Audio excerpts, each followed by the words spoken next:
नमस्कार, मैं अतुल वर्मा एक बार फिर से स्वागत करता हूं।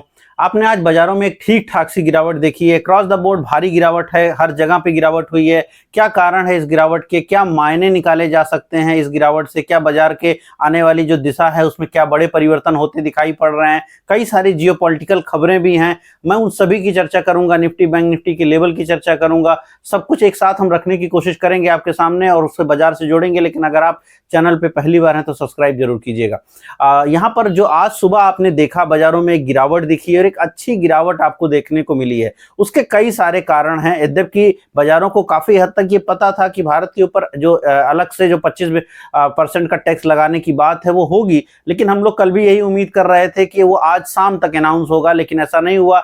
वहां पर अमेरिका में ट्रंप ने उसको पहले ही अनाउंस किया। आज सुबह जब भारतीय बाजार खुले तो लगभग ये बात आ चुकी थी, लेकिन प्रॉब्लम ये थी कि जो भारतीय मीडिया है उस समय तक इसको कवर नहीं कर रही थी।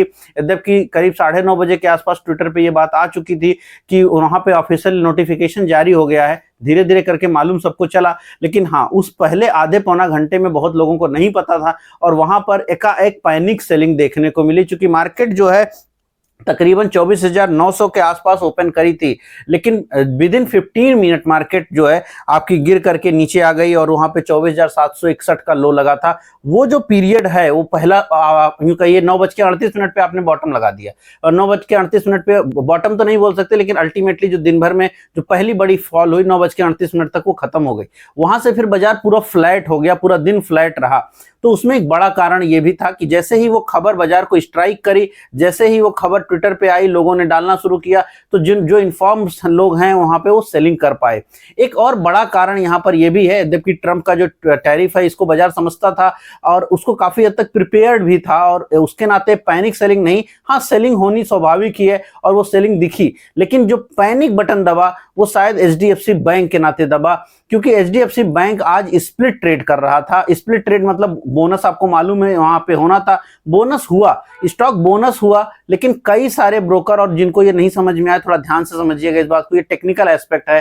क्यों? क्योंकि बोनस हुआ स्टॉक तो बहुत सारा जो बड़े इंस्टीट्यूट्स हैं, बड़े प्लेयर हैं, आम पब्लिक में भी बहुत सारे लोग जो कोलेट्रल पे काम करते हैं और बहुत बड़ा पैसा जो है वो कोलेट्रल पे काम किया जाता है।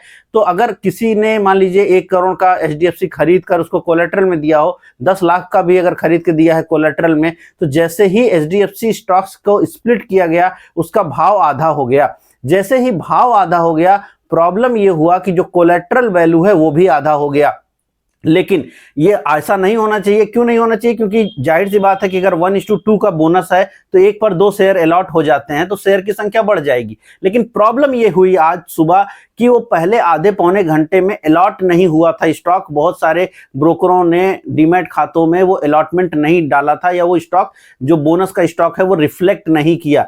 चूंकि स्टॉक रिफ्लेक्ट नहीं हो रहा था तो जो कोलेट्रल मार्जिन है वो अवेलेबल ही नहीं हुई। चूंकि जो कोलेट्रल मार्जिन है वो अवेलेबल नहीं हुई, उसके नाते बहुत बड़ी जो यूं कहिए कि चूंकि अब जब ये कोलेट्रल वैल्यू अवेलेबल नहीं होगी और कोलेट्रल पे ऑलरेडी आपने ऑप्शंस ट्रेड किए हुए हैं या फ्यूचर ट्रेड किए हैं, ऑप्शन सेलिंग करी हुई है, और मैं आपको लगातार बता रहा हूं कि मार्केट बड़े ऑप्शन सेलर के हाथ में, और बड़े ऑप्शन सेलर सारा का सारा कोलेट्रल पर ही काम करते हैं। अब कोलेट्रल वैल्यू आधी रह गई लेकिन ऑप्शंस तो बिके हुए हैं, तो वो सारे के सारे जो है वो माइनस में जाएंगे, मतलब उस पर पेनाल्टी का बात आएगा, मार्जिन कॉल आने लग जाएगी। सीधी सीधी बात है। तो मार्जिन कॉल आने लग गई और उस मार्जिन कॉल के नाते कोलेट्रल वैल्यू के में प्रॉब्लम के नाते भी आज एक बड़ी सेलिंग उस पहले शुरुआती 15 मिनट में आपने देखा। उसके बाद धीरे धीरे करके उस मैटर को सॉल्व कर दिया गया, लेकिन जब पोजीशन कट चुकी है या जो काटने की मजबूरी है वो तो वहीं पे है, और वो सिस्टम ऑटोमेटेड ढंग से पोजीशन को काटने लगता है जब कोलेट्रल पे आप काम करते हो और बड़े पैमाने पे जब काम करते हो, तो सिस्टमैटिक होता है। वो मैनुअल नहीं है कि कोई देख करके आपको राहत देने की कोशिश करेगा, वो तो ऑटोमेटिकली कट जाएगा। तो उसके नाते भी आज ये सुबह का 15 मिनट एक पैनिक बटन दबा और बाजारों में एक तरफा आपने 150-200 पॉइंट का गिरावट देखा। बैंक निफ्टी में गिरावट काफी ज्यादा मात्रा में थी, 1.5% तक आप गिर गए, लेकिन निफ्टी में ये स्थिति थी। ओवरऑल बाजारों को लेकर के अब अगर आप ध्यान दीजिए तो बाजार उस जगह पर हैं जहां से हम चले थे 14 तारीख को, 14 अगस्त को जब बाजार बंद हुई, 15 अगस्त को हमारे यहाँ जब प्रधानमंत्री ने जीएसटी की बात करी, और उसके नाते सोमवार को हम बड़े गैप अप के साथ खुले थे। अब उस जो गैप था, उस गैप को हमने कंप्लीटली फिल कर दिया है। ये जो चार्ट आप देख रहे हैं, इस चार्ट में आपको ये साफ दिखाई पड़ रहा है कि किस तरह से जो दोनों आपकी ब्लैक लाइंस हैं नीचे की साइड में और बीच में, उन दोनों में ही आप ये देख पा रहे हैं कि किस तरह से गैप फिलअप हो गया। गैप फिलअप होने के बाद अब क्या होगा वो अलग चीज है, लेकिन गैप यहां पर भरता हुआ नजर आया है। गैप भरने का बेनिफिट क्या होता है, बहुत बार आप देखो ये जो बाजार है यानी उस जोन में आ गई जहां से बाजार 14 दिन पहले चली थी, कहीं नहीं गई और उस जोन में आ गई जहां से आपकी बाजार 14 दिन पहले चली थी।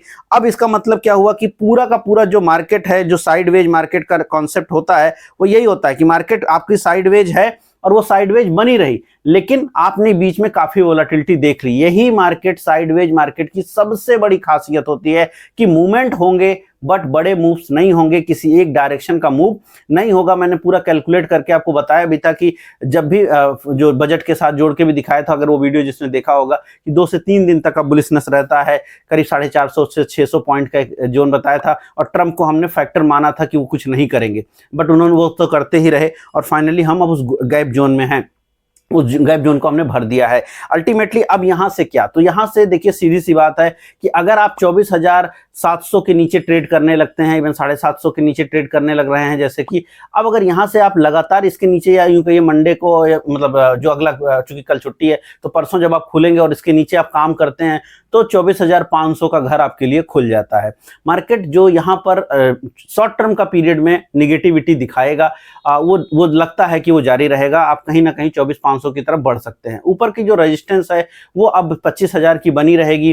25,000 जब तक नहीं निकलता और फिर 25,200 नहीं निकलता, तब तक मार्केट जो है सेल ऑन राइज की रहेगी। तो हर एक 2 दिन की जो उछाल होगी, एक सिग्निफिकेंट उछाल, हर 25 पॉइंट का उछाल की वैल्यू नहीं है, लेकिन हर एक 2 दिन की उछाल जो एक सिग्निफिकेंट 150 से 200 पॉइंट का उछाल जब भी बाजारों में मिलेगा, आपको एक सेलिंग दिखेगा। अब अगर टैरिफ की बात की जाए, ट्रंप ने जो टैरिफ किया लगाया भारत के ऊपर, तो टैरिफ जो है प्रॉब्लमेटिक तो रहेगा ही, इसमें तो कोई डाउट नहीं है, लेकिन उससे एक बड़ी बात सामने आई है और शायद उससे टैरिफ को आप जोड़ के भी चल सकते हैं। आज दिन के दौरान में जर्मनी की कुछ खबरें आई जर्मनी की तरफ से।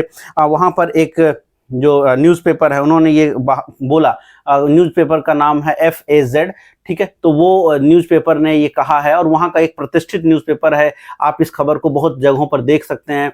उसने ये कहा है कि पिछले कुछ दिनों के अंदर, अब ये दिन कब है वो कोई नहीं जानता, उन्होंने नहीं बताया है, लेकिन पिछले कुछ दिनों के अंदर माना ये गया है, उनकी रिपोर्ट ये कहती है कि ट्रंप ने मोदी जी को फ़ोन किया, 4 बार फ़ोन किया, और चूंकि उस पूरे 4 बार के फ़ोन में भारत के प्रधानमंत्री ने फ़ोन नहीं उठाया, जवाब नहीं दिया और कॉल बैक भी नहीं करी है, यानी बात नहीं करी है, तो डिनायल मोड में है इंडिया, हम बात नहीं करेंगे के मोड में है। और जैसे ही वो मियाद पूरी होती है 26 तारीख की, हमारे ऊपर टैक्स लगा। अब टैक्स के साथ उसको जोड़ा जाए नहीं जोड़ा जाए, लेकिन संबंधों के साथ जोड़ा जा सकता है, जाहिर सी बात है।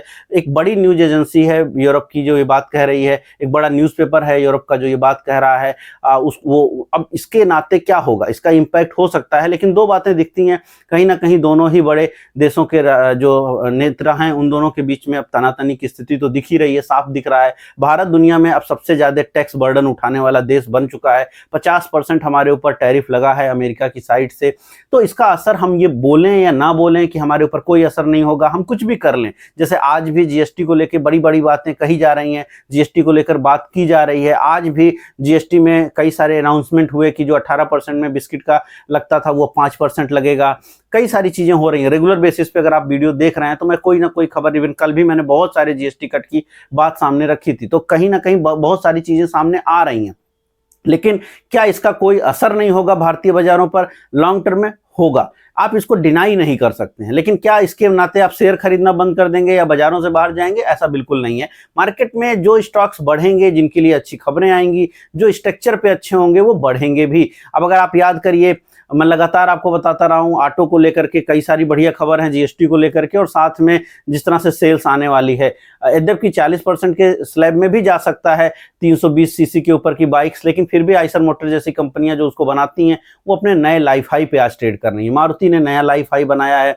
आज मोदी जी का जो प्रोग्राम था मारुति के साथ, कई सारी चीजें वहां पे होती दिखी हैं। जापान ने अनाउंसमेंट किया है कि भारत में वो बड़े पैसे डालेंगे, तो कहीं ना कहीं दूसरे जोन खुल भी रहे हैं।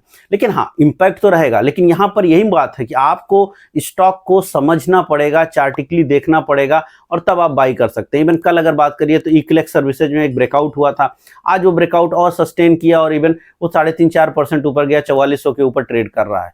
तो अल्टीमेटली जो स्टॉक्स बेहतर परफॉर्म कर रहे हैं या जो स्टॉक चार्ट पे अच्छे ब्रेकआउट्स क्रिएट कर रहे हैं और इंडियन स्टोरी हैं, अगर आप उनके ऊपर पिछले कुछ दिनों में फोकस कर रहे हैं तो प्रॉब्लम नहीं आ रही है। लेकिन अगर आप यूरोपियन स्टॉक्स पर, यानी जो यूरोप में काम है या जो एक्सपोर्ट पे काम कर रहे हैं उन पे फोकस कर रहे हैं या बहुत घटे हुए पे कर रहे हैं, तो नहीं हो पा रहा है। यहाँ पर मार्केट में इस समय प्योरली आपको चार्ट पर फोकस करना पड़ेगा। अगर आप चार्ट देखकर धंधा नहीं कर रहे हैं, काम नहीं कर रहे हैं, बिजनेस नहीं कर रहे हैं, तो जियोपॉलिटिकल खबरें रोज ही आती रहेंगी और ये रुकेंगी नहीं। ये अगले 2.5-3 साल अभी और चलेंगी। इसमें ऐसा नहीं है कि 6 महीने बाद दुनिया भर में सब कुछ बेहतर हो जाएगा और सब लोग ठीक ठाक से होने लगेगा, नहीं होगा। अभी जैसे सब कुछ खत्म होगा, अभी टैक्स लगा चुके हैं आप, अब आज ही ट्रंप ने एक नया चीज छोड़ी है कि वो अब डिजिटल टैक्स की तरफ जाएंगे। अगर आप अमेरिका की डिजिटल कंपनी जैसे अमेजन हो गया, एनमीडिया हो गया, इनके साथ अच्छा बिजनेस नहीं करेंगे तो हम आपके ऊपर डिजिटल टैक्स लगा देंगे। चाइना ने बोला है कि हम एनमीडिया से अब कोई भी चिप नहीं खरीदेंगे। चाइना अब एनमीडिया से चिप नहीं खरीदने जा रहा है। अब इसका मतलब क्या हुआ?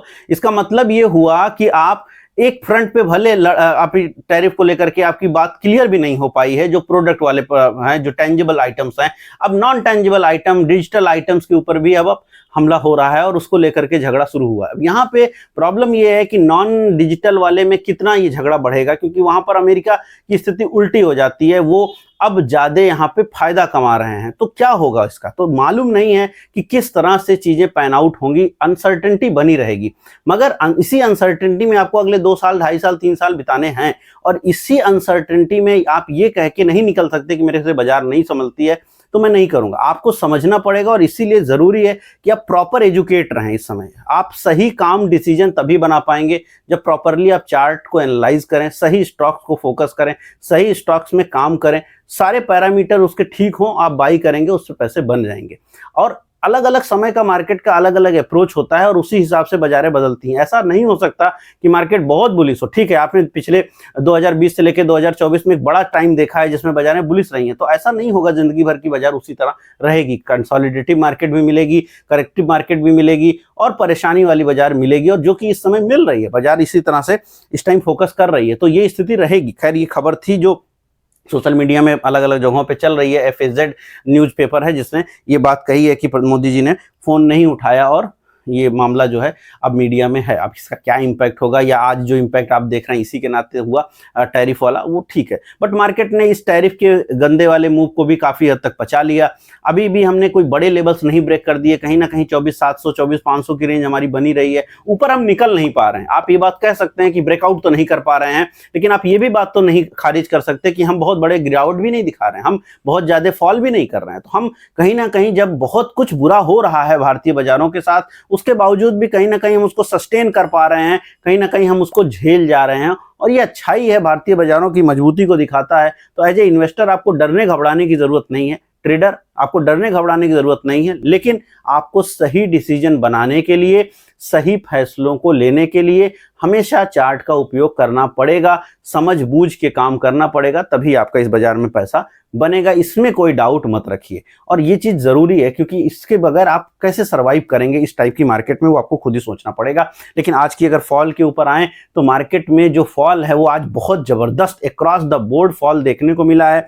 Bank Nifty, financial services, energy, सारा कुछ सिवाय FMCG की, और वो भी वो क्योंकि ब्रिटानिया नए हाई के आसपास बढ़ गया, आज 4% खिंच गया। कुछ और जो FMCG कंपनियां वो बढ़ गए, खाने पीने की चीज़ों का GST के दाम कटने की बात साफ हो चुकी है और वो बहुत जल्दी लागू हो जाएगा। मोस्ट लाइकली वो जो 22 सितंबर की बात है उसमें वो चीज़ आपको दिखाई पड़ जाएगी कि वो आपको होता हुआ दिख जाएगा इसमें FMCG में, तो उसके नाते वो तो बच गया। लेकिन बाकी सब का अच्छे से गिरे।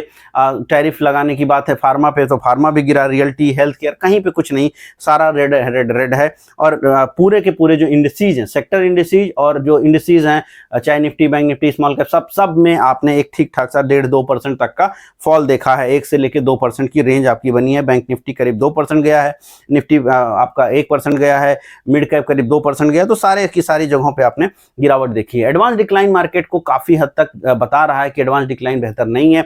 अगर हम एडवांस डिक्लाइन की बात करें तो करीब करीब 3086 जो स्टॉक्स मेजर इंडिसेज में सम्मिलित हैं, जो ट्रेड हुए, उनमें से तक सिर्फ और सिर्फ 728 स्टॉक तेजी में रहे, वहीं पर 2280 स्टॉक मंदी में रहे हैं।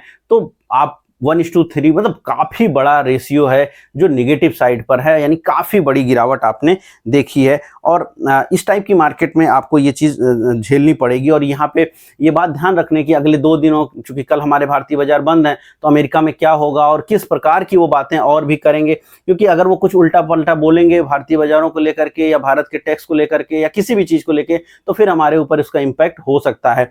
तो निगेटिविटी रहेगी, साइडवेज मार्केट है। और यहाँ पे 600-700 पॉइंट की एक बड़ी रेंज पकड़ ली है बाजारों ने, ऊपर की साइड में 25,200, नीचे साइड में 24,500, और उसमें वो लगातार झेले जा रहे हैं, लगातार ऊपर नीचे सब कुछ कर रहे हैं। तो एज ए ट्रेडर आपको दिक्कत है, लेकिन एज ए इन्वेस्टर उतनी दिक्कत नहीं है अगर आप चीजों को ठीक से चार्ट पर देखकर, समझकर, पढ़ करके काम कर रहे हैं। अगर आप मेरे साथ चार्ट सीखना समझना चाहते हैं तो मेरे साथ जुड़ सकते हैं। मेरी जो अगली बैचेज हैं वो आने वाली हैं। यहाँ पे 8 सितंबर से हमारी बैच स्टार्ट होंगी। आप डेमो वीडियोस ले सकते हैं, सारी जानकारी ले सकते हैं। नंबर व्हाट्सएप पे आपको दिख रहा होगा, तो इन नंबर पे व्हाट्सएप कीजिए और सारी जानकारी लीजिए। और चाहें तो आप हमारे साथ जुड़ सकते हैं मेरे साथ। मैं आपको सारी क्लासेज वहाँ पर खुद लूँगा और आपको सारी चीज़ें आप बताऊँगा, पढ़ाऊँगा, समझाऊँगा। चार्ट को देखने का तरीका, investing, SIP, swing trading, BTST, इस टाइप के जितने भी सेगमेंट हैं वो सब कुछ हम वहाँ पे इक्विटी के लिए कवर करेंगे। तो एज ए निवेशक, एज ए ट्रेडर आपको बिल्कुल आना चाहिए और ये चीज़ करके देखना चाहिए, और उससे काफ़ी बेहतर चार्टिंग अप्रोच आपका बेहतर होगा। न्यूज़ को समझने की बात अच्छे से समझ में आएगी, डेटा आप सही से एनालाइज कर पाएंगे, और तब बाजारों में आप एक सस्टेनेबल पैसा बनाने की स्थिति में जरूर दिखाई पड़ते हैं। मैं मिलूंगा कल नए वीडियो में। इस वीडियो में इतना ही।